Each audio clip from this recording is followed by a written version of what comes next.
So you want to put the phone over here? So we're continuing the book of Revelation. Marilyn, I'm talking now. Thank you. What's wrong with her?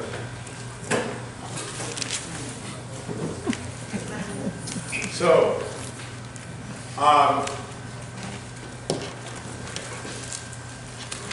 God is kind of letting us know that judgment is coming.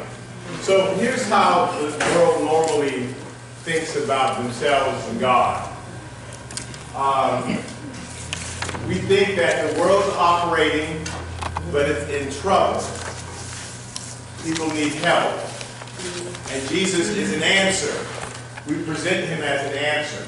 As though the world was operating before God got here, and then he showed up like a doctor or a lawyer to give us some answers. So we feel like we're competing with other answers. If you go to the bookstore, there's a lot of self-help books that give you answers. Here's how to be rich, here's how to be happy, here's how to find satisfaction with your life. And then Christians show up and say, well, we've got an answer also. But God is trying to tell us that it's really the opposite, that he was here first. So he's not the answer, he's the question. All right. And so he was here first. He created the whole thing. He knows how it operates.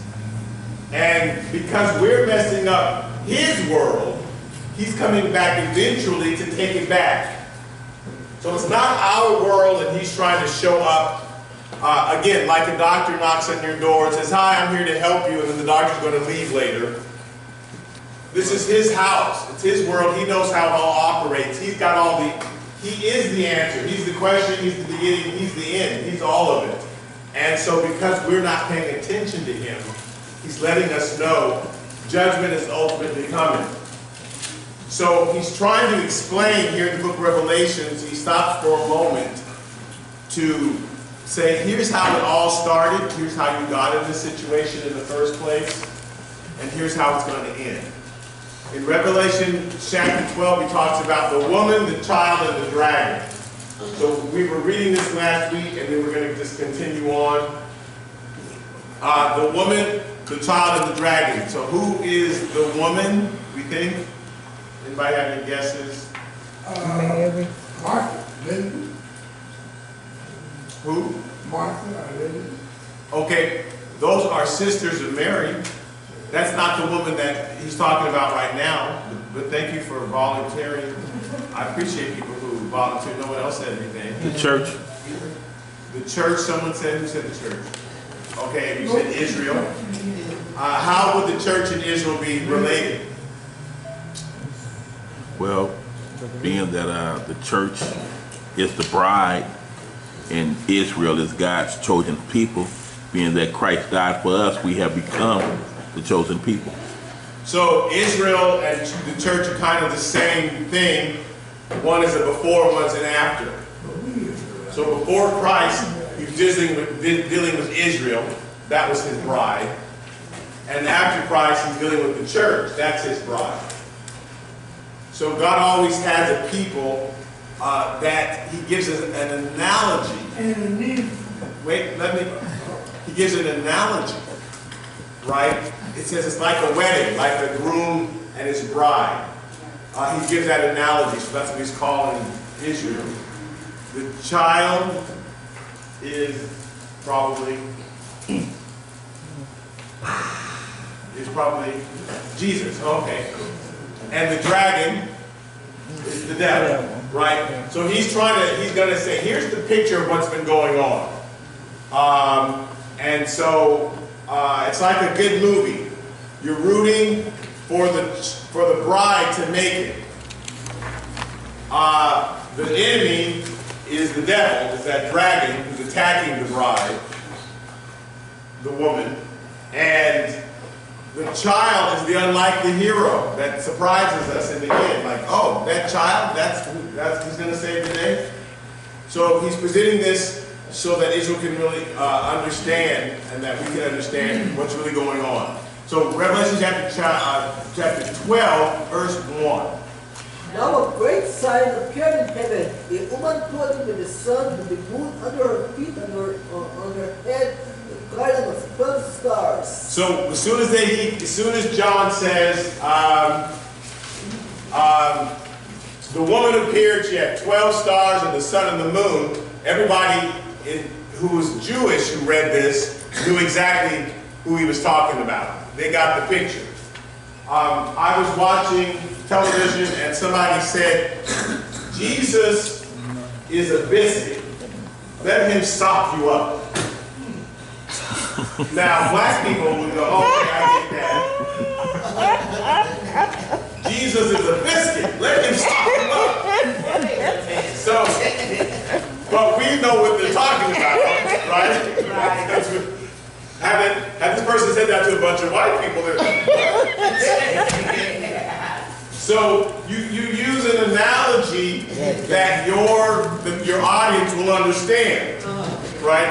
You use an analogy. So the analogy that John is using here is a woman clothed with 12 stars, a sun, and the moon, and they all went, "Oh, I know exactly what that means." So we're like, "What? 12 stars, sun, and the moon? What does that mean?" So this goes all the way back to Genesis. Genesis chapter 37, verse 9. Then he dreamed still another dream and told it to his brothers and said, "Look, I have dreamed another dream. Right. And this time the sun, the moon, and the 11 stars bowed down to me." So Joseph, there's Abraham, Isaac, and then Jacob. Jacob had 12 sons. One of them was named Joseph. And he had this dream that he was a star in heaven and that there were 11 other stars. But those 11 stars were bowing down to him. That's his dream, right? And so his father was there, the sun, and his mother was there, the moon, and the 12 stars represented the 12 tribes of Israel. Sorry. Did you figure out something fell, but is it okay?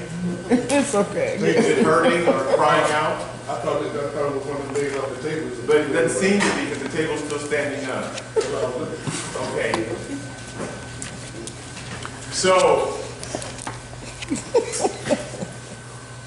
the sun and the moon and the 12 stars represent the children of Israel. That was the beginning of the children of Israel and how God has been protecting them ever since. So when he says, I saw a woman clothed with the sun and the moon was under her feet and there were 12 stars, they all went, oh, that's us, right? Anybody reading this would if you were Jewish, you know that represents you and your heritage from the time of Jacob till 2,000 years later, till today. So he says there's a great sign appeared in heaven. There's a woman clothed with the sun, moon, and the stars, with the moon under her feet and under her head a garland of 12 stars. So they go, okay, this woman represents us. Then Revelation chapter 12, verse 2. Then he with child, she cried out in labor and in pain to give birth. Okay, so the woman gives birth to a child. They also knew who the child was, right? So in Isaiah chapter 7, verse 1, let's hear somebody else read. I want to spread it around. Now it came to pass in the days of Ahaz, the son of Jotham, the son of Uzziah, the king of Judah, that Rezin, king of Syria, and Pekah, the son of Remaliah, king of Israel, went up to Jerusalem to make war against it, but could not prevail against it. Okay, so this is like, what? All these names? What are all these names? And this is how we talk. This is how we talk. Okay, you know, Mama Teresa, her sister's daughter's son, whose brother came to, and that's how people tell stories, right? We say, okay, so cousin Bobo, he had his first wife's daughter, came to church, and she brought her husband's nephew, right? So they talk the same way we do. He's saying, in the days of Ahaz, and Ahaz was the son of Jotham, and he was the son of Uzziah, who was the king of Judah. So they're just explaining who this person was. But we just need to know that Ahaz was being attacked by two people, the king of Syria and the king of Israel. Ahaz is being attacked by two people. And he went up to Jerusalem to make war but they could not prevail. So even though these two kings were trying to attack Jerusalem, they couldn't win. So, but the king of Jerusalem is still concerned. What if we lose? And what if we, what's going to happen? So here's what God says to the king of Jerusalem. In verse 3 through 4. And the Lord said to Isaiah, go out now to meet Ahab, you and Shear-Jashub, your sons, at the end of the upper pool, on the highway to the fuller's field. So you're going to go to this big pool and meet Ahab. Isaiah, go ahead. And say to him, take heed and be quiet. Do not fear or be faint-hearted, for these two stubs of smoking firebrands, Chris Ager of Rezin and Syria, and the son of Remaliah. So he says, go there and tell them this to be quiet and not be afraid. He calls them two stubs. They're like two cigarette butts you just put out. They're just two stubs. They're nothing. You wouldn't be scared of a cigarette butt that you just put out. He said they're like nothing. They were on fire, but I put their fire out. They're just two stubs. Don't be afraid of them, because I'm going to protect you. Now, he also tells them in verse 7, Thus says the Lord God, it shall not stand, nor shall it come to pass. so God is warning him, here's what you do not need to be afraid of these people. They're coming at you, but I've got your back. I'm going to protect you. Now, here's what God knew. That Ahaz had already gotten somebody else to help. He did not trust that God was going to help him. So Ahaz had already done what God told him not to do. And when you don't think God is going to help you, you do something bad. God's not going to help me pay this bill, so I'm going to go down to the pawn shop. Or God's not going to help me pay this bill, so I'm going to make a deal with this guy, and we're going to break into this house. You know, when you don't think God's going to come through for you, then we tend to do our own thing in a bad way. Because we just don't trust. Yes, ma'am. When we was in our breakfast ministry, he mentioned about submit, and that submit means to wait on God. So it just coincides. Right, exactly. And a lot of times we don't wait on God. We come up with our own solution. We come up with our own solution. Here you go. So this man, Ahaz, had come up with his own solution and done exactly what God told him not to do. And so this is how the world is. When we do what God tells us not to do, or we do it in our own way, judgment eventually comes on us. We eventually get in trouble. All right. So God's still trying to prove to this guy, I really have your back. You don't have to go this other way. I've got your back. I'm going to protect Jerusalem. I will always protect you. You're my bride. I will protect you. And he just didn't believe God. So, in Isaiah chapter 10 through 14, Isaiah chapter 7, verse 10 through 14, God is trying to prove to him, like, I really have got your back. So someone else read this, verse 10. Moreover, the Lord spoke again to Ahaz, saying, ask a sign for yourself from the Lord, your God. Ask it either in the depth or in the height above. So I'll give you a sign. Either in this water, like I'll part the water for you, or if you want a sign up in heaven, something that you know is me and nobody else. So if I'll make a comet go across the sky, or just ask a sign so I can prove to you that I've got supernatural power. I'm going to do it for you. So if you don't believe that I can do it, ask for a sign. Go ahead, verse 12. But Ahaz said, I will not ask, nor will I test the Lord. So, he says, I'm not going to ask. I'm not going to test the Lord. Why is Ahaz saying, no, I'm not going to ask for a sign? We discussed this last week. Because he already sought help from somewhere else. Right, he already had help from somebody else. So he didn't need to ask God for a sign. He'd already given his allegiance to somebody else. That's what the world does. That's what we do. I'm already trusting in this other thing. I'm not trusting in God. God says, prove me. Ask me some answer, and like, no, that's okay, God. I got it handled.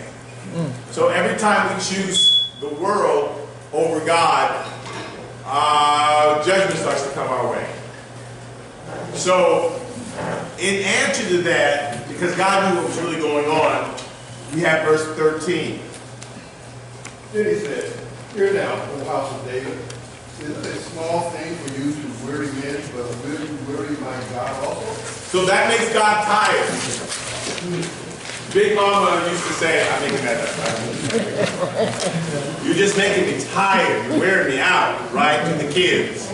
Because I keep asking you to do the right stuff, and you're not doing it, and it's just sapping you're making me tired.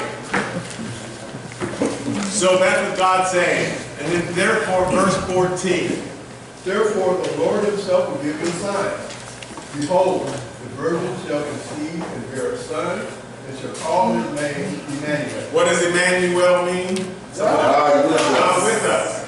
So here's the sign. There's going to be a child who's coming. He will be God actually in your midst. This is a sign that judgment is coming, along with mercy, simultaneous. To all who believe me, God showing up in our midst is a good thing. To everybody who's bad, God showing up in your midst is a bad thing. So, and that's been true your whole life. When the teacher passes out the test, for those who studied, it was a good thing. For those who did not study, it was a bad thing. But the test was neutral, right? It depended on whether you had studied or not. And so, God showing up, if you are trusting Him and doing what He says, it's always a good thing when God's here. But if you have not been doing what you're supposed to be doing, when God shows up in your life, judgment comes. So He's coming. He said, here's the sign. So that's the sign of the child. We've got the sign of the woman, which represents Israel, but the sign of the child is God with us. So let's go back so Genesis chapter 3. Here's the reign of the promised child. I'm starting with Genesis chapter 3, verse 15. Before we read that, I'm just reminding us that in the Garden of Eden, God had said, you can do anything you want, just don't do this one thing. Don't eat of the tree, the fruit of knowledge of good and evil. What is wrong with people that's the very thing they want to do? So if I said you can go out through every door, just do not ever open this door. For some people, that's all they're going to focus on now. You tell me I can't do something, so now I have to do it. They never even would have thought of it before. Some people haven't even noticed this door existed until now. But there's something in there that you can't know what it is. So never open this door. So for some people, as soon as the authorities leave the room, they go, okay, let's break in there and find out what it is. Which is dumb because there's 20 doors. Why does it have to be that one? But that's how life is. That's how we are with God. God says, I got all this for you. Just don't do that one thing over there. And that becomes the very thing everybody, well, I got to go do that. But there's all this other stuff to do. Here, read a book, watch television, go to church, blah, blah, blah. Just don't go to the liquor store. Go to the liquor store. Here, you can go here, get on the computer, go to the library, but just don't go hang out with that guy because you know he's bad for you. Don't do that. Yes, sir. But you said dumb, and I wouldn't say it's dumb. It's just human nature for man to act that way. But that's dumb. Human nature is dumb. Nah, I wouldn't say it's dumb. Okay, if I say don't put your hand in the fire and you do, I wouldn't say that's intelligent. But you set the seed already by telling him talking about the fire. So of course he won't be. But it's human nature for. And human nature is stupid. We don't need to follow human nature. We need to follow God's nature. Now, I understand that. I did. I understand that, but what I'm saying is. Human nature is stupid. I don't want to give it any credit. I'm not giving you credit. I'm just saying that's man's purpose. And that's dumb. All right. Good. It doesn't matter that that's human nature. That's the point. Our natural instinct, our fleshly instinct, flesh wants to do stupid things. There's nothing that flesh wants to do that will help you out. Flesh wants to make your life worse. So you can never just, well, that's just the, so since your flesh wants to die, everything that your flesh wants to do will lead to death. That is why people start eating and eating and eating and eating, and they'll weigh 600 pounds, 700 pounds, and their flesh says, more please. Or drinking, people will drink themselves to death. People will drug themselves to death. People do, I don't know why. There are people climbing mountains and their flesh says, try it without a rope. That's called cliffhanger. Are we watching every day in the news helicopters rescuing people off of cliffs and stuff like that? Yeah. Why does your flesh tell you to do that?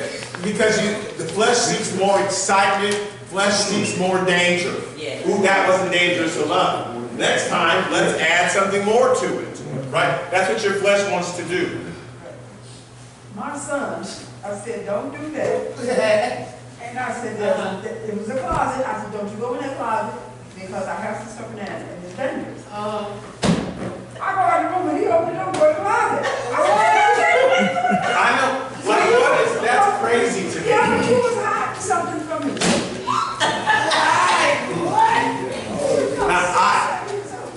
I was fortunate. I didn't have that much of a curiosity problem. For me, if somebody, I think I said this last week, like I was watching some show and they gave a man a gift. It was in a box. It says, do not open this until 2 weeks from now, when you come on my show, then you can open it. I wouldn't have had a problem with that. I'm not curious. If you tell me I've got a surprise for you, I go, okay. And then I like being surprised. But some people do not. My wife said, oh, that's good. I would open that immediately. So there's something in certain people's, you know, if you say don't, that's the first thing they want to do. I'm scared. If you say there's some dangers in that closet, I'm like, okay, that's all I need to know. Thank you, bye. You sound Yes, scared.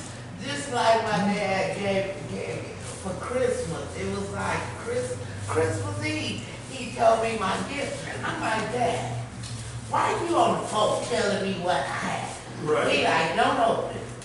Well, when he gave it to me, I just tore it open. Because I told you don't open it. Well, I know what it is.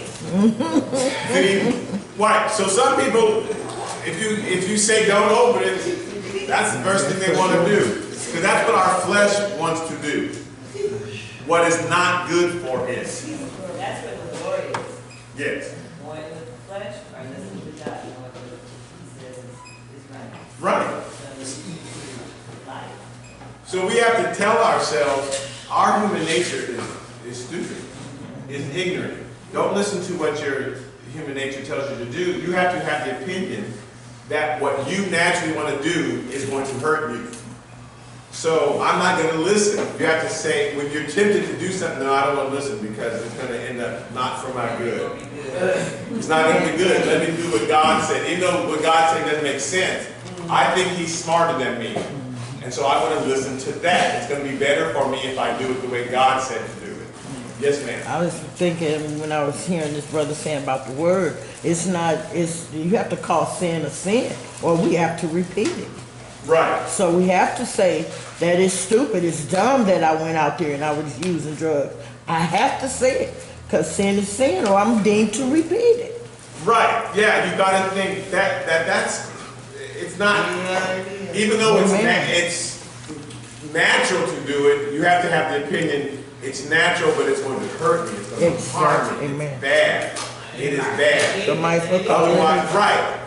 Otherwise, you think, yeah, that makes all the sense in the world to do that. No, it doesn't make it. No. Let me do what God said to do. It makes you think all those people that is on it. that is on it. And thank God I turned my life around. I was on it for a month and a half, lost my job, didn't care about nothing. Just went out, go get high. Kept on going till something really bad happened to me. And I woke up. Amen. Right. And we don't want to have to wait until something really bad happens. We want to be to the point where we just believe God without needing the bad thing to happen. Amen. So, in the Garden of Eden, he's saying, eat every tree. Do not eat that one. And of course, that's the one they want to eat. So they get in trouble. They get in trouble. And we'll always get in trouble when we don't listen. It was the snake, or really it was the spirit of the devil entering into the snake, right? And there's always a serpent, there's always a snake saying, hey, just come on, it'll be easy, it'll be fast. It's not really going to be that bad. It didn't kill you the last time, so why not try it again? So the snake comes to Adam and Eve, and they're tempted and they give in. So now God is giving out judgment. He said, so this is where the yes, sir? So that explains why she didn't have to go hustle the tree down. She was already close to the tree. She was tempted to that. She just saw it every step. She saw the tree. They were curious enough to buy the tree. So that's going on with the Right. Well, in how it's written, sometimes it can seem that way. In how it's written, that she looked and there was a tree right there. Right. So she was near it. So you could say maybe her curiosity got there. She was too close to the tree in the first place. And so it's easier for the devil to tempt if your curiosity leads you to something that you shouldn't be near in the first place. Then God, it's easy for the devil to say, well, just take one more step. You came all this way, you might as well. And so we listen to the devil. So they listen to the devil.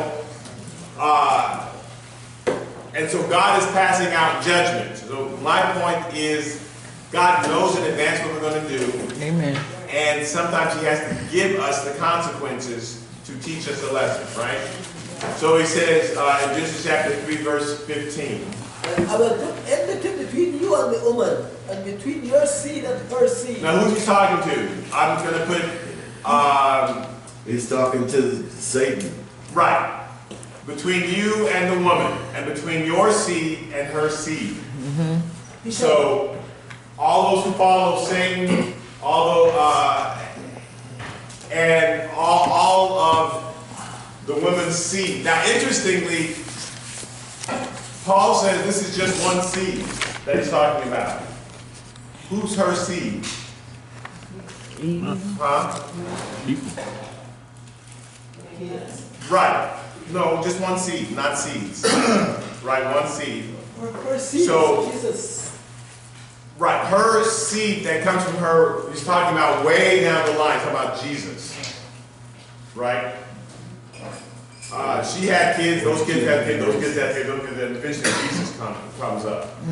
So there'll be division between your follower, there's somebody who's going to follow you, Satan, and Jesus.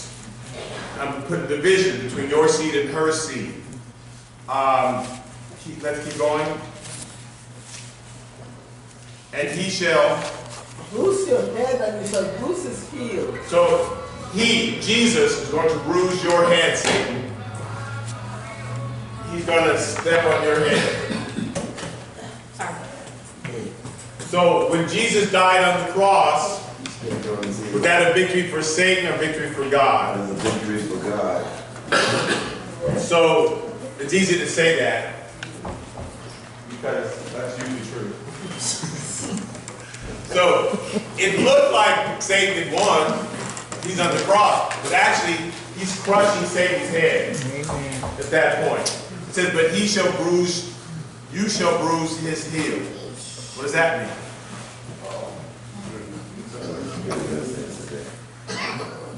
You shall bruise his heel. You shall bruise your head. Anybody?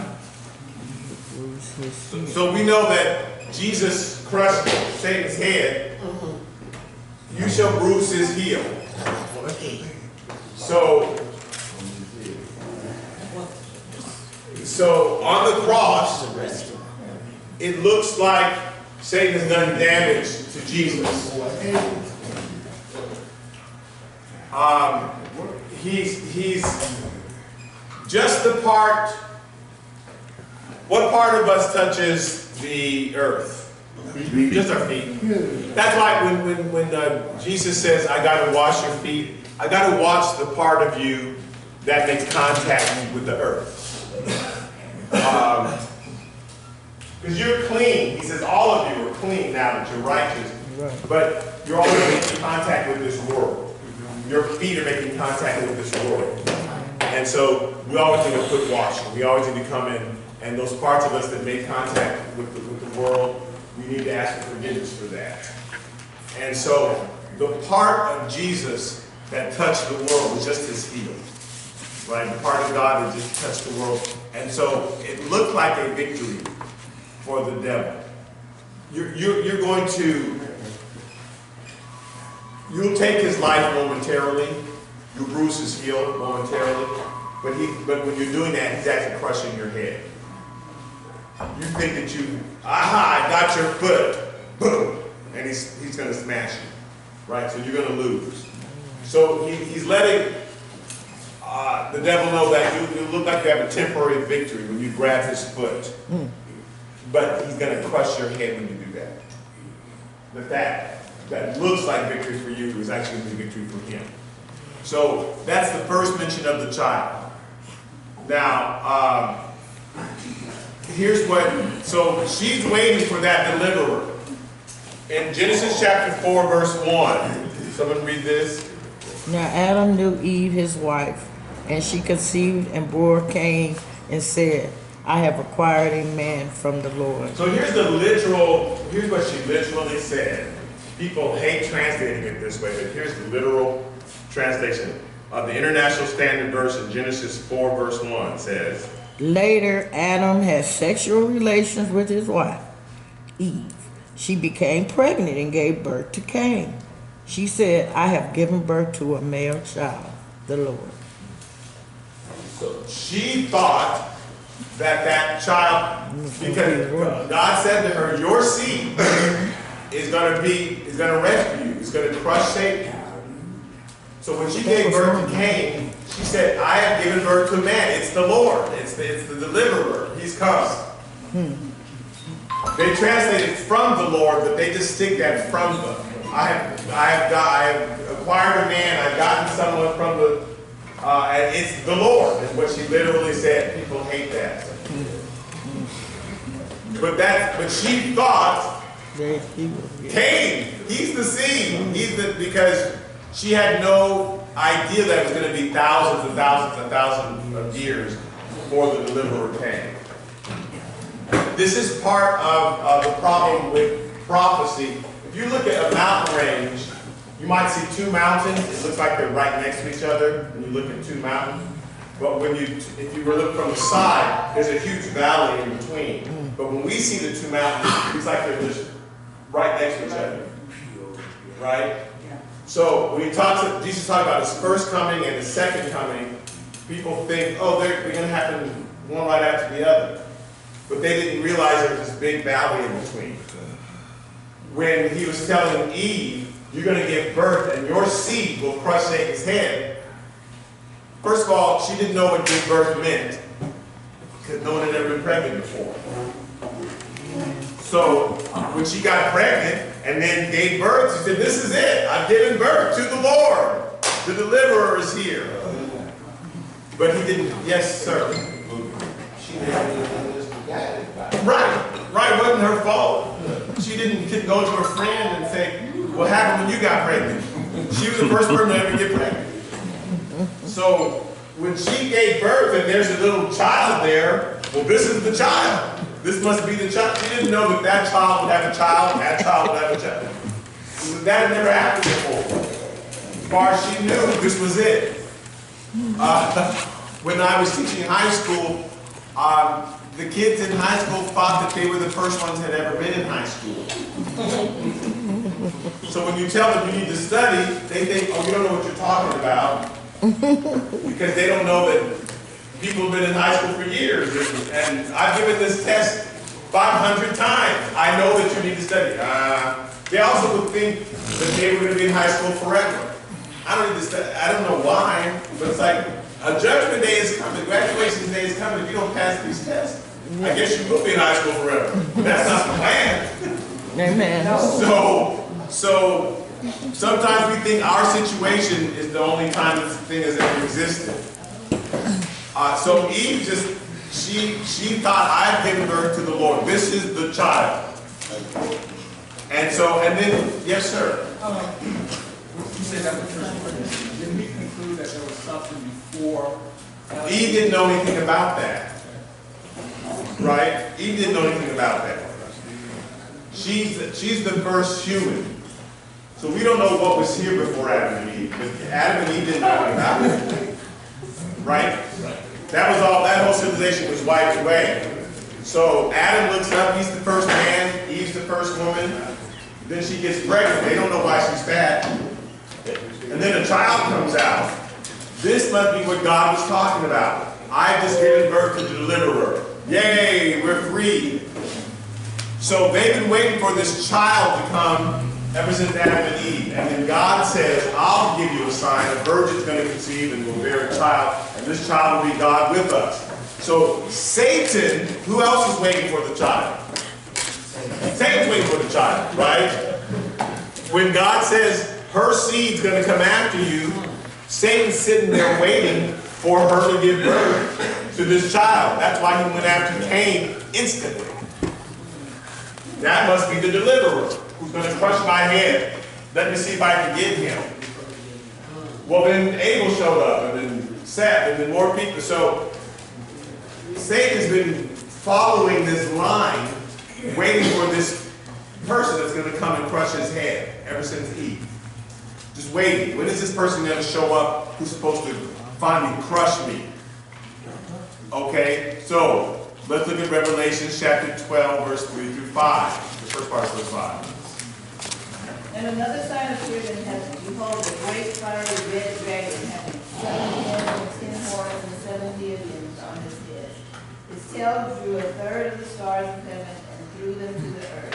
And the dragon stood before the woman who was ready to give birth, to devour her child as soon as it was born.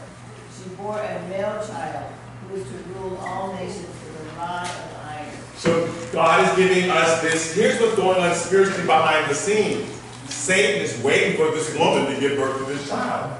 He's been waiting all this time and thinking, and every time a new child is born, Satan's trying to crush that child because that might be the deliverer. Because all the way back in the Garden of Eden, God threatened her seed is going to crush her head.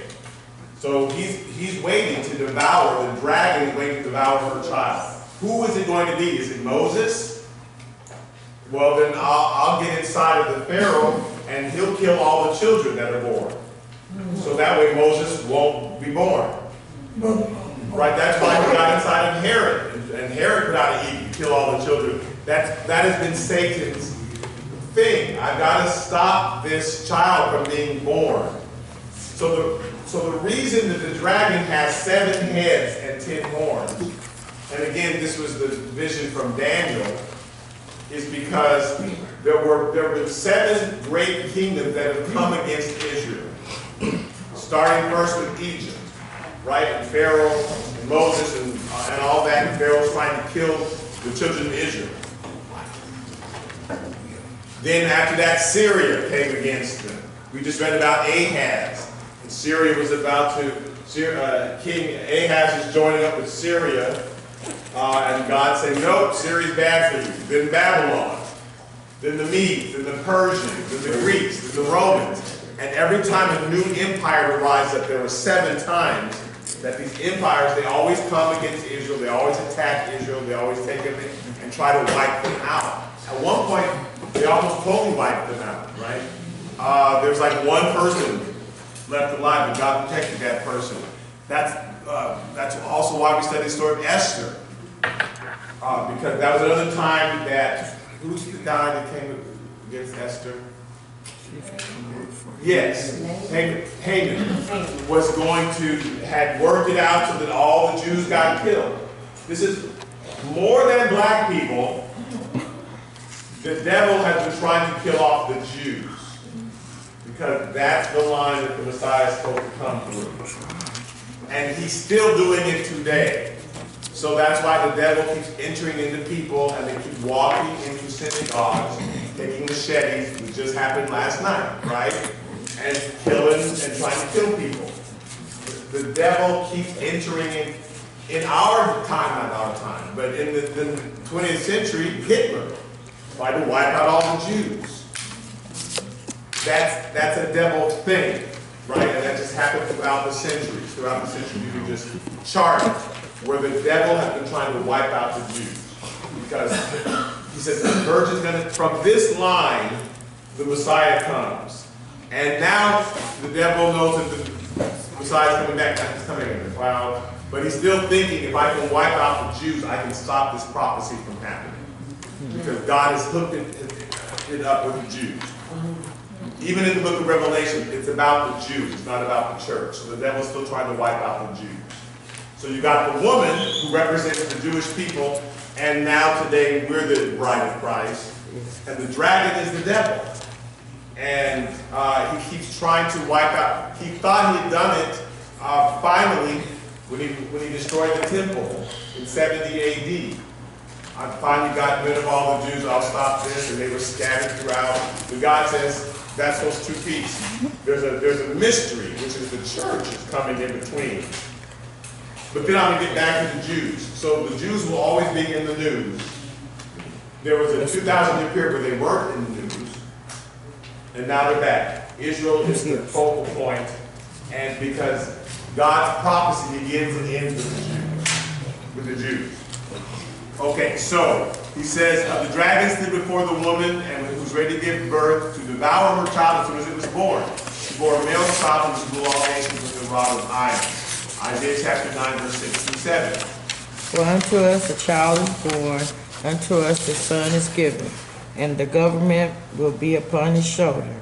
His name will be called Wonderful, Counselor, Mighty God, Everlasting Father, Prince of Peace. So the devil's been hearing these prophecies about this child, and God's saying, and that's why the devil keeps attacking the woman. He's trying to devour her child.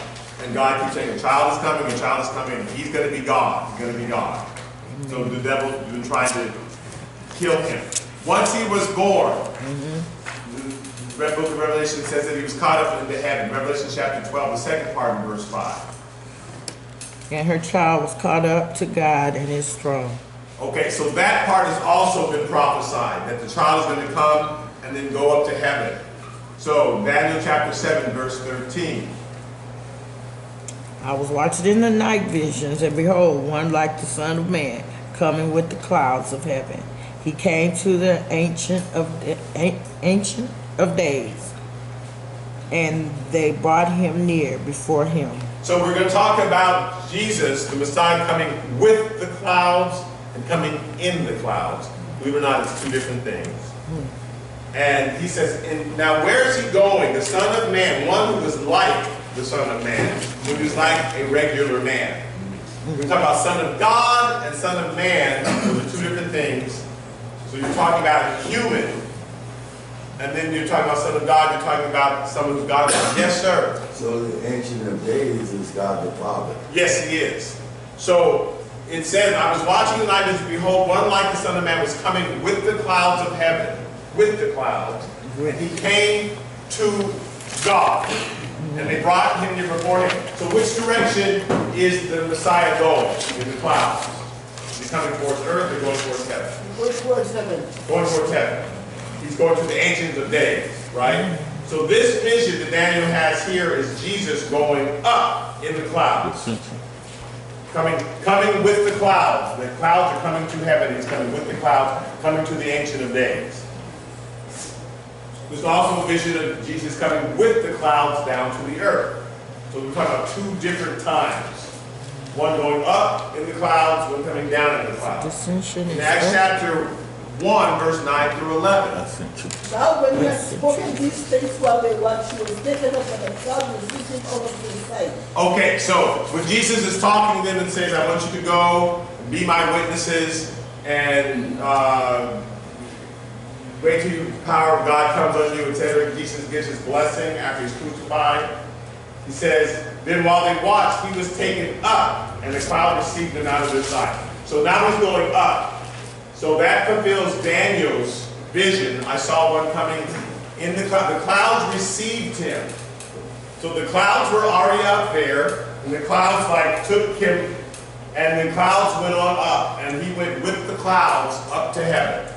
So while they're watching, they see Jesus going up into the cloud, and he goes with the clouds up to heaven. And they're standing there. In verse 10. And while they looked steadfastly toward heaven as he went up, behold, two men stood by them in white apparel, who also said, Men of Galilee, why do you stand gazing up into heaven? This same Jesus who was taken up from you into heaven will come in like one as you saw him go into heaven. So he's going to come in the clouds back down. He's going to come back down. So two visions. One is him going up. One is him coming back down. He'll come, as you saw him go into heaven, he's going to come back down. Oh, God. Okay. Matthew chapter 24, verse 1 through 2. Jesus, so you got his first time ends with him going with the clouds to heaven. His second coming begins with him coming in the clouds back to earth. Amen. So there's two, and we just don't want to get them confused. Now, Jesus is talking about his first and his second coming. Now, again, the disciples don't understand that these are two different mountains. It looks like the same mountain, right? But there's two different mountains, his first coming and his second coming. And this valley in between is the church.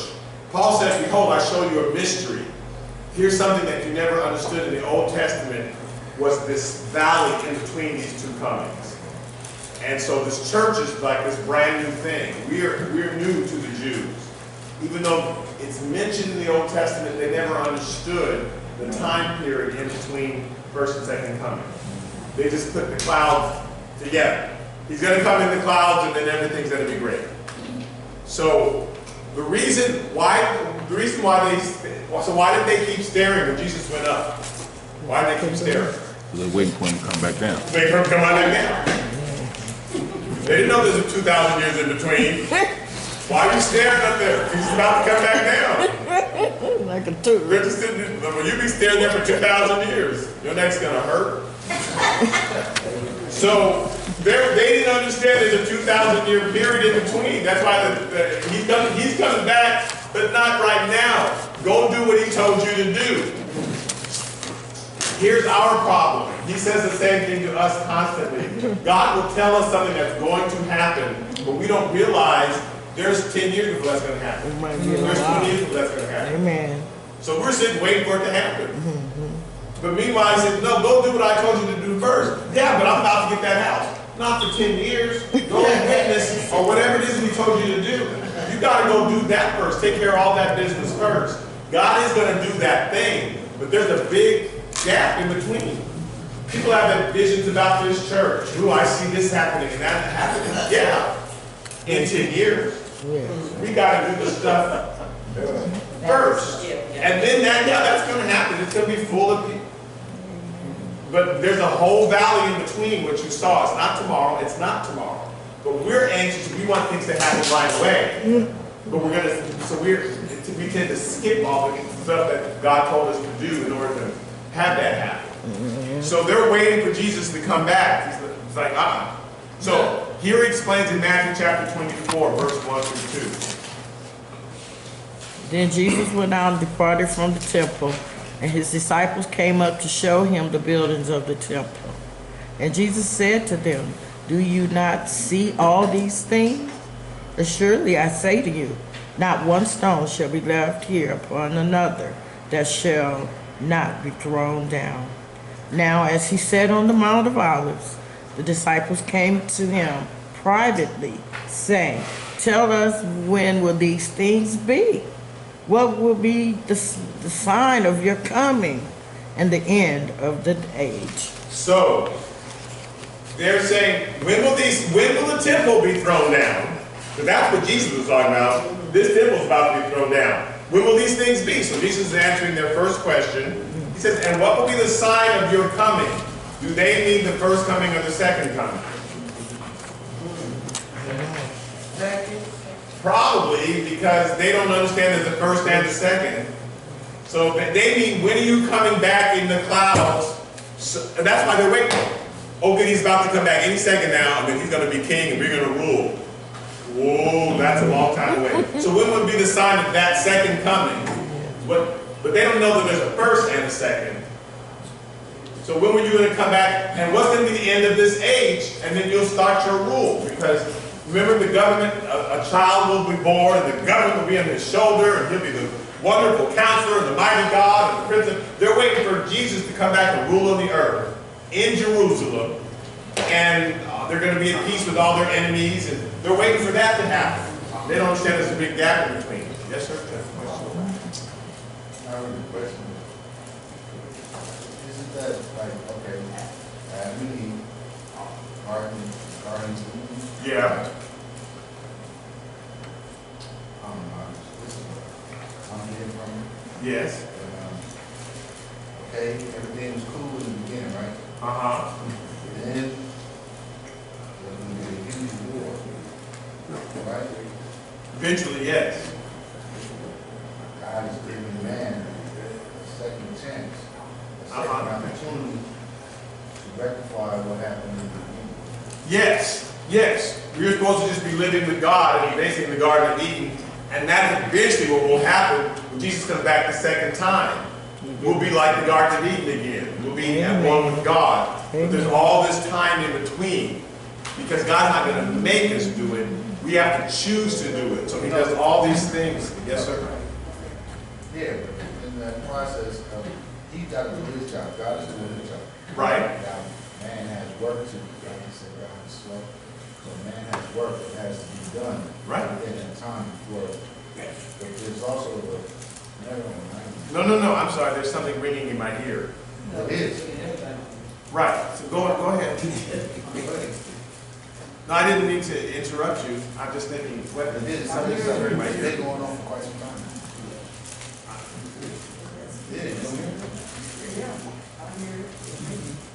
So, yes, you're right. There's stuff that we're supposed to do in between so that we can get back to what God was saying to do. So the disciples are rushing Jesus. Yeah, I'm saying, but God is planning this new Garden of Eden. Right. Yes, you're right.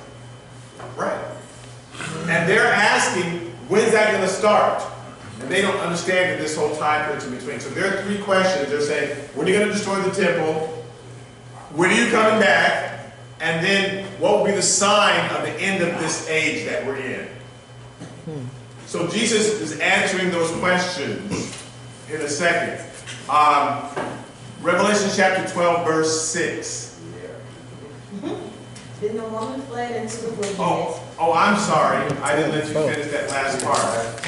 Therefore, when you see, when will these things be? Start with Matthew chapter 24, verse 15. So this is him answering part of your question. Matthew 24:15. Yes. Therefore, when you see the abomination of desolation spoken by Daniel the prophet, standing in the holy place, whoever reads, let him understand.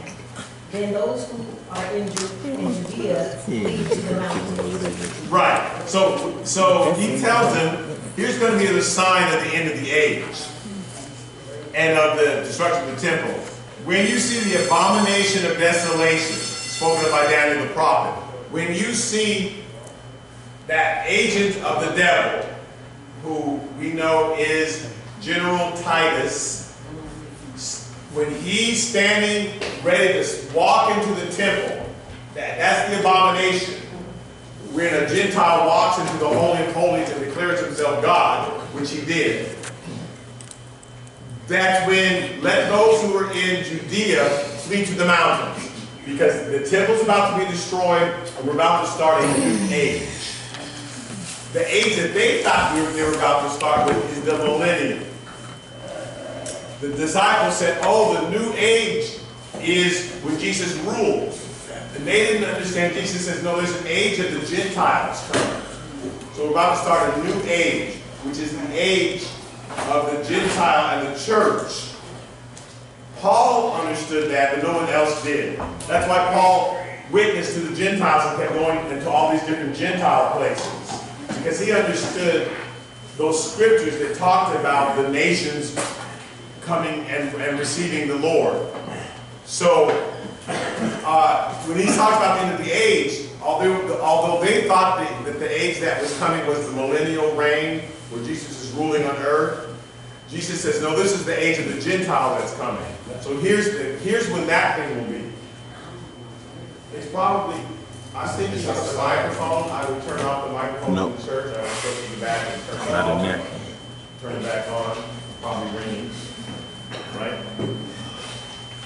Okay, so he says, when you see General Titus about to stand in the holy place, and then know that the temple's about to be destroyed, this new age is about to start. So if you're in Judea, flee to the mountains, because then the whole armies are going to come and they're going to destroy all of this stuff. So, question, if Yes. it were in today's time, the flee to the mountain part would be what for us? If we saw, this basically, we see the signs that, That the Antichrist is here and, things like that. What would be our mountain?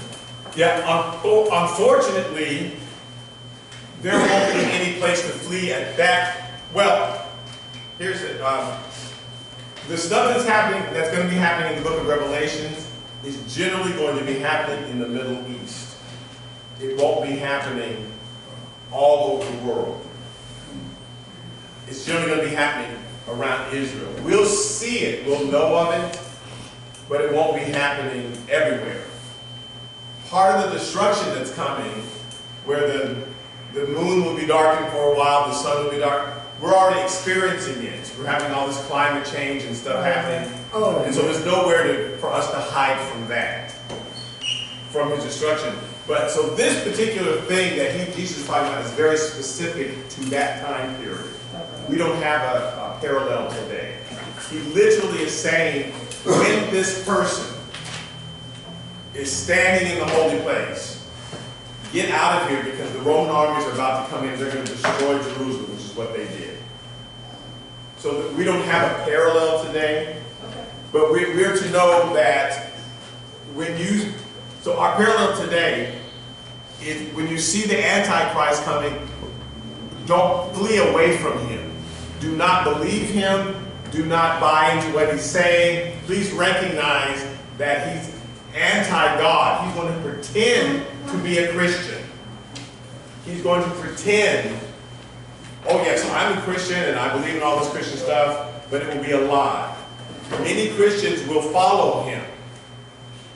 So when you see that, flee away from him and make sure that you stay in your Bible and that you're able to recognize and distinguish what is a true Christian and what isn't. Because people can say they're a Christian.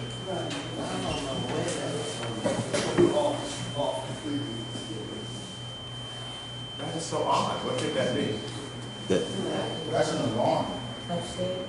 Huh? That's Right an there. alarm that's going on. Up here. No, that's an alarm that's going on. That's the sound of an alarm. That one right over that vent. What is it, Rodney? I think it's carbon monoxide Yeah, that's an alarm. monitor. Oh, that's an alarm? It is an alarm. It is, because I be here. Yeah. Okay, well, what did we do the last time that happened? Open the doors. Oh, okay. Yeah, so Let's do that. I'm all for fresh air.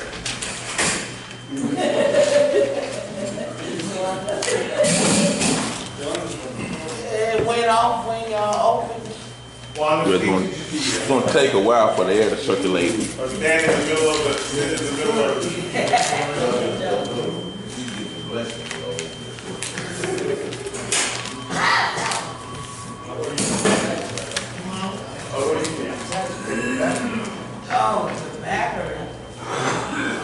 Could be a weak battery. Yeah, could be just trying to, so some tall person will take care of that in a second. Okay, so he's saying, when you see General Titus stand in the middle of the temple, declare himself God, get out of here because the Roman army is about to come in and destroy Jerusalem. In Revelation chapter 12, he says the same thing, verse 6. Then the woman fled into the wilderness, where she has a place prepared by God, that they should feed her more 1,200. Feed her there 1,260 days, 3.5 years. So then the woman, who is Israel, fled into the wilderness, where she has a place prepared by God, and they should feed her for 3.5 years. If you have 30-day months, which they did, then this is 3.5 years. So if there's 3.5 years in the book of Revelations represents God's mercy, and 3.5 years represents his judgment. Same thing happened. Jesus preached for 3.5 years, and that was God's mercy. That's his warning that judgment was coming. And then the siege of Jerusalem was 3.5 years, where General Titus waited outside until he finally got the order to destroy Jerusalem. So there's 3.5 years of judgment, 3.5 years of mercy. They go together. So in the book of Revelation, he has a vision of the woman, which is Israel, fleeing to the mountains, and that's the mercy part. We're now living in the mercy part. So sometimes 3.5 years is not literally 3.5 years. It just represents there's mercy and there's judgment. So sometimes we're going to read in the book of Revelations where it literally means 3.5 years, and sometimes it just means there was a period of mercy and a period of judgment. So if you can get on a chair, maybe that needs just to be taken off and the battery taken out.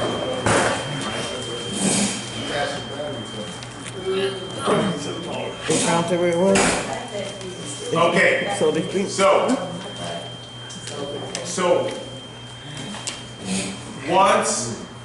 You know what I'm saying? I'm just taking the battery out, that still would probably still exist if that's what it is. No, if it's a weak battery, sometimes once the battery gets weak, the alarm just goes off, period. Okay.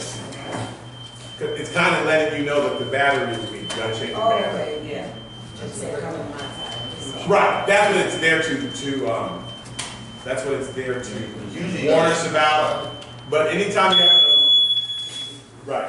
have an alarm in your house and the battery starts to get weak, the alarm will go off as your warning to you. If you need to change your batteries. Like if you had an FCR room, it'd be going off right now, and it'd tell you exactly where to be. Okay, so Jesus is saying now, here's what's going to happen once the temple is destroyed. Verse 21 and 27 to 28. For then there will be great tribulation, such as has not been since the beginning of the world until this time. No, nor ever shall be. Verse 27. For as the lightning comes from the east and flashes to the west, so also will the coming of the Son of Man be. For wherever the carcass is, there the eagles will be gathered together. So, this coming of the Son of Man, this Son of Man is Titus. This is not talking about Jesus. He's still answering the question, when is the temple going to be destroyed? And what's the sign of this new age? So he said, there's going to be great tribulation like you've never seen before. And there wasn't, we haven't seen anything like that. Where when the Romans came in, they killed all the Jews who stayed in Jerusalem. Now the Jews who had been saved, they left Jerusalem. Jesus told them, start at Jerusalem and then go to Samaria and the other parts of the world. When they didn't do that, he sent people to chase them out. And so the Christians had left against their will. But it was God helping them. So sometimes when we think God forces us to do something, it's bad. But sometimes God forcing us to do it is good for us. You got to move out of that house. You got to leave that job. Oh no, how terrible. No, God made that happen because he got something better for you. We think it's a bad thing. It's actually a good thing. So the Christians had left Jerusalem by this time. But all the Jews had stayed. The Jewish Christians had left, the Jewish Jews had stayed. And then the Romans chased them out. The ones who were pregnant, they cut them open. they swallowed their jewelry and stuff like that. They cut them open and pulled out their jewelry. It was the worst slaughter, the most hideous thing you've ever seen. People were on boats, and they set the boats on fire. It was a horrible slaughter of the Jews, similar to the Nazi prison camps and all that stuff. This is the devil trying to stop God. So he says, and as the lightning comes from the east and west, so also will the coming of the Son of Man be. Titus just struck suddenly. He waited for 3.5 years, and then he suddenly, boom, just struck.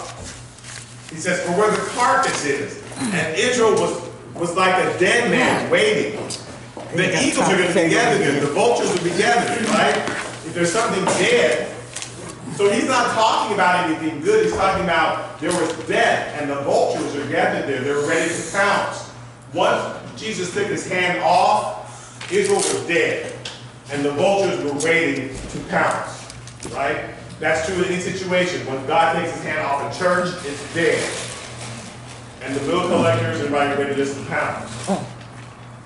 So he's saying they're just a carcass. They're a carcass. Where the carcass is, they're the eagles or vultures will be gathered together. Verse 29. Immediately after the tribulation of those days, the sun will be darkened, and the moon will not give its light. The stars will fall from heaven, and the powers of the heavens will be shaken. So now he's skipping to answer their other question, which is, when will you be coming back for your second coming? So first he says, here's when the temple is going to be destroyed. Here's when the end of the age is happening. And now your second question is, when am I coming back the second time? Okay, go on. Then the sign. Then the sign of the Son of Man will appear in heaven, and then all the tribes of the earth will mourn. And they will see the Son of Man coming on the clouds of heaven with power and great glory. Now he's coming on the clouds. Not with the clouds going up to heaven, but coming back on the clouds with power and great glory. Go on. And he will send his angels with a great sound of a trumpet, and they will gather together his elect from the four winds, from one end of heaven to the other. So now he's going to, when Jesus comes back the second time, in the clouds, on the clouds, when he comes back to earth, then the dead in Christ will rise. He will gather his elect from the four winds of the earth. And we're going to meet him in the sky. So they asked about his second coming, and said, this is what will happen. Once he comes back, the dead will come out of their graves, and those who are alive and remain will join him in the sky. So if we're here when Jesus comes back, we will suddenly leave these bodies, and we'll meet him in the air. And there'll be a great army of believers in the air heading toward the devil and his army. That's Armageddon 1. There is an Armageddon 2, but we'll get to that later. So all of these armies will have been gathered to attack Jerusalem. And Jesus will suddenly be coming on the clouds, and we will all join him.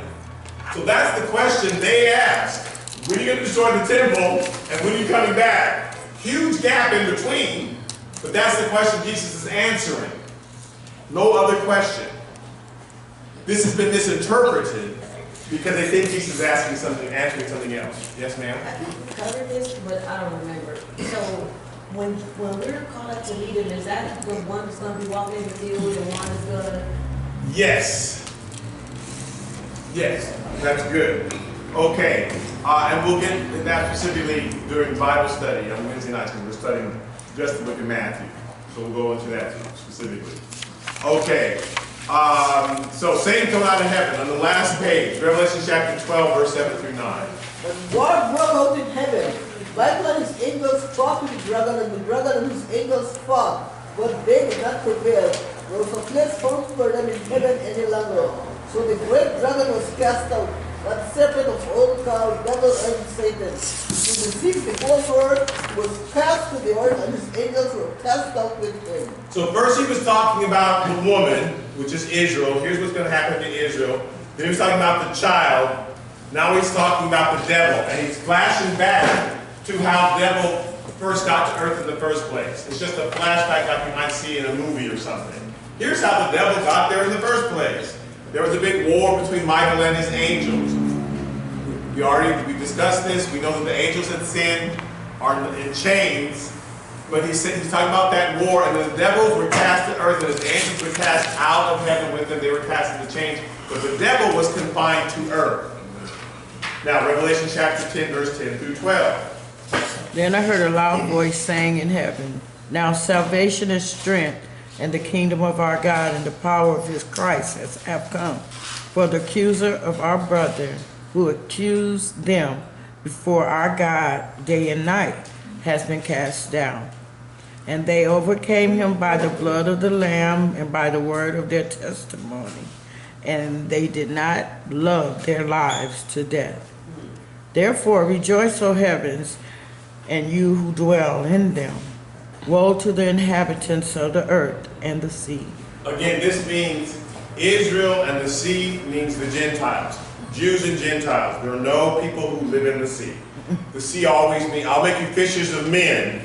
And it's always the image of that the sea is the people, the Gentiles who need Jesus. And he turned his disciples into fishers of men, right? So that should be translated, the land, the Jews and the Gentiles, the land and the sea. The land represents Israel. That's where they wrote this. That's who they're talking to. And the sea is the rest of the world. So you need to be, woe to the heavens and the earth and the sea, for the devil has come down to you. Having great wrath, because he knows that his time, that he has a short time. So once Jesus showed up on the cross, now the devil knows his time is short. He ramps up his activity. So now there's going to be great tribulation. We're living in the great tribulation. We've been living in it since the temple was destroyed. Jesus says there's going to be great tribulation. You'll see earthquakes and this and all this stuff happening, and that's what has happened. And it's happening with more frequency the closer we get to the second coming. So the more volcanoes that are just erupting, which keeps happening lately, the more earthquakes, the more the climate changes, and these are signs from God. These are the first 4 trumpets, the first 4 seals. He says, I'm going to give you physical signs that only I can do. And when you see all these things happening, that's me talking to you Christians, letting you know that the time is getting shorter. Then the last 2 trumpets, the trumpets 5 and 6, seal 5 and 6, here's what the devil's going to do. And you'll see nation rise against nation, and people this, and world leaders, and blah, blah, blah. And then the 7th trumpet, and then I'm going to come back and end it. And then everybody's got to get out of the pool, everybody's got to go home. So that's the 7th trumpet, that's the 7th seal. So he just simply stopped to give us, here's a peek behind the curtain to let you know, here's what the devil's really been doing. Yes, sir? Not to go back when we was reading, but isn't that the same definition when you said 7? Isn't what the same definition? When you described it, when you said 7, 10, and 7. No, he didn't say 10.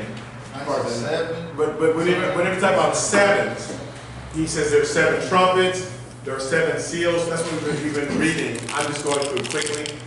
But there are 7 trumpets, 7 seals, 7 vials. He said, 7, 7, 7. I'm always the 7th. God is saying, I'm always the 7th. The first 4 are God's warnings to us. 5 and 6 are what the devil's doing.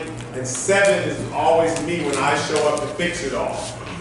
That's why the number of the devil is 6. Because he can only go to 6. He's not going to make it to 7. So he says, please know that his number is the number of a man, which is 6. Now there are 3 7s that God talks about, and there are 3 6s that God talks about. That's why his number is 6, 6, 6. Because the devil's plan only makes it to 6. And then God shows up in the last chapter and wins. So he's letting me know as bad as it's going to get, just know that he stopped at 6. He can't make it to 7. Amen. We tend to think that the devil's literally going to put a 666 on people. There'll be a stamp. But he's saying the people who follow the devil, you'll be following a 6. You need to follow a 7. You need to follow who eventually wins. So we'll get to that. But he lets us know that's why there are 7 trumpets, 7 seals, 7 vials, because he's letting you know, in the last act, I win. Okay, so let's finish reading this. Revelation chapter 12, verse 13 through 14.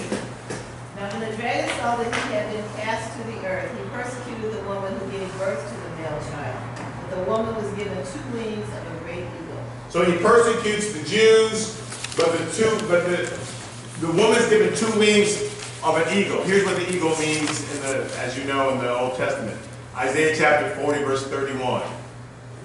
But those who wait on the Lord shall renew their strength. They shall mount up with wings like eagles. They shall run and not be weary. They shall walk and not faint. So the eagle's always a sign of God's deliverance, almost like in Lord of the Rings, when the eagle would show up and grab the hobbits and take them out of danger. When he's talking about the eagle floats on the wind. The eagles don't even have to work hard. They just ride on the wind, right? You don't see the eagles flapping. You see them just with their wings out, because they're riding on the wind. So those who wait on the Lord, you mount up like eagles. You won't even have to struggle. If you just wait for God to do it, you'll ride on the wind. If you do it, you'll be flapping. But if you wait for God to do it, if you wait, then you mount up with wings like eagles and ride on the wind. Okay, Exodus chapter 19, verse 4.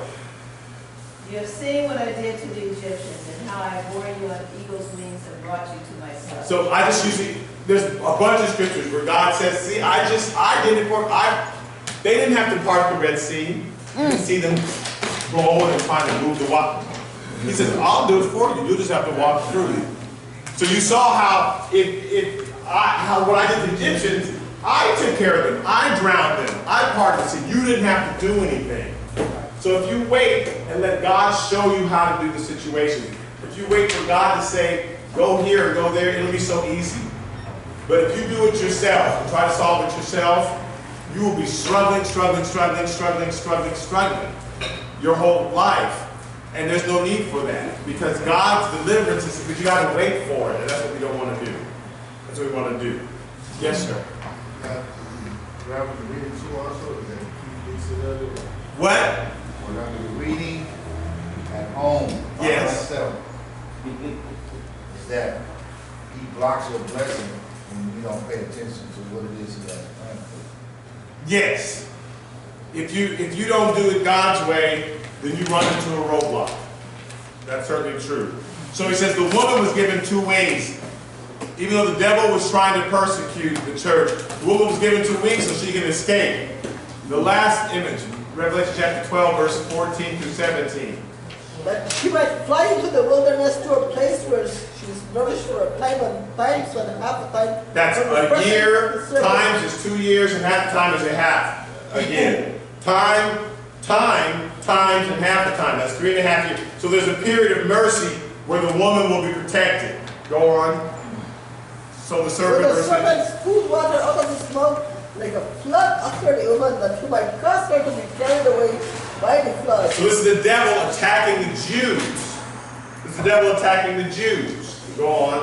Well, the earth met the woman, and the earth opened its mouth and swallowed up the flood which the dragon had spewed out of his mouth. So imagine, like during the Holocaust, where the devil was attacking the Jews, right? And Hitler's trying to kill all the Jews.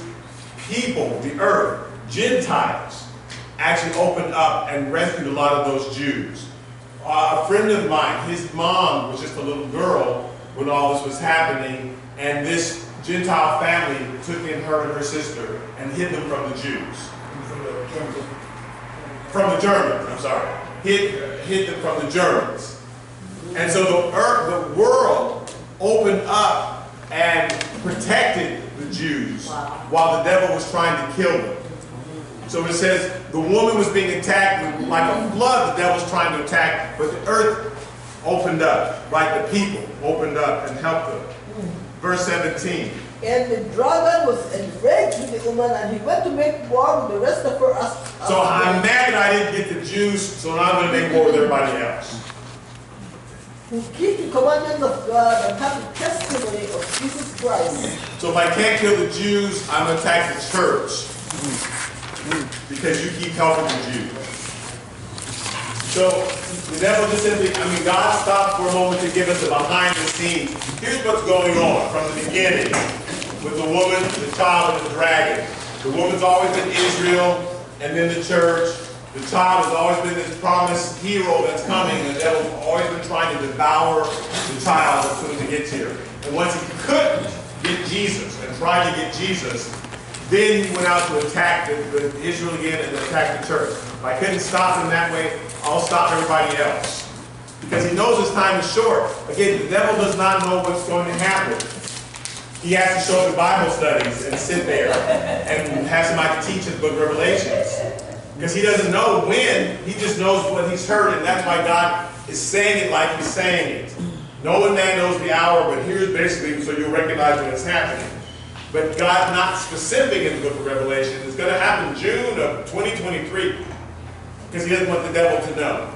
But we can recognize the signs of when it's coming and choose to live right, or we can ignore the signs and be like those in Noah's days who kept drinking, and Noah's crazy, and then suddenly the flood shows up. So it's always our choice, and that's the world's choice. Are we going to look at the signs, or are we just going to keep doing our own thing and think, oh, God's not ever showing up, and that's just when judgment will show up. When we think God's slow, you're making that up. Yes, sir. Is that same? All right, because you say Noah, right? Yes. The same amount of time, I think it was like 100 or something. 100, However long it was, is that the no, same? I'm saying, was that still equivalent to 3.5 years also? No, 3.5 years just means there's always a period of mercy. Like when Jesus preached for 3.5 years, that was God's mercy. That's just symbolic. It's just symbolic that there will be a period of mercy and then a period of judgment. Sometimes it's literal. Jesus was literally 3.5 years. General Titus was literally outside of Jerusalem for 3.5 years, and then judgment came. It might also happen exactly that way. The two witnesses are going to preach for 3.5 years. So there are going to be people preaching in Jerusalem. And then the war of Armageddon is going to take 3.5 years also. So there is a 7-year period. But sometimes when he's talking about 3.5 years, he just means there's going to be a period of mercy and then a period of judgment. So sometimes it's literal and sometimes it isn't. But either way, we're supposed to look at the signs because time is getting short. And so the devil's getting busier. You're going to hear crazier killings and murders and more Jewish synagogues being attacked. And you're all, and more signs in the sky and more earthquakes and more crazy things happening. He says, just know that the time is short. Yeah. So that inspires us to go out and preach even harder and to warn people. Any other questions? No. Great. We'll go to Revelation chapter 13.